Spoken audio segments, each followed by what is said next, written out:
নবনির্বাচিত দুই বিধায়ককে শপথ গ্রহণ করিয়েছে বিধানসভার স্পিকার বিমান বন্দ্যোপাধ্যায়। আর এখনও বাকি রয়েছে চারজন নবনির্বাচিত বিধায়ক। আর তাদের শপথ গ্রহণ ঠিক আগের দুজনের মতনই হবে বলে জানিয়ে দিলেন বিধানসভার স্পিকার বিমান বন্দ্যোপাধ্যায়। এবং এ বিষয় নিয়ে আরও বিস্তারিত হাউসের ভেতরে কথা হবে বললেন তিনি। আমার যা বলার আমি আজকে হাউসের ভেতরে সব বলবো। গতকাল আমাদের বিজনেস অ্যাডভাইসারি কমিটির মিটিংয়ে সিদ্ধান্ত হয়েছে নবনির্বাচিত চারজন সদস্যকে আমরা এখানে আজকে তাদের শপথ গ্রহণ করাবো। রাজ্যপাল তার চিঠিতে কী বলেছেন সেটা আমি বলতে পারবো না।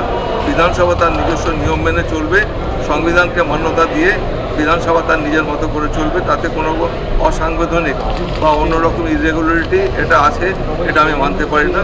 বিধানসভা ঠিক তার মতো রুলস অনুযায়ী চলবে। যা বলার আমি হাউসের মধ্যে বলবো। একটাই প্রশ্ন, সেটা হচ্ছে জিজ্ঞেস করুন উনি কী হিসেবে অসাংবিধানিক বলেছে। আমি এই ব্যাপারে কোনো কমেন্ট করবো না। আমি যা বলার আমি হাউসে বলে দিয়েছি। যা বলার হাউসের রেকর্ডে আপনারা পাবেন। ততদিন এলাবোরেটলি আমি বলেছি।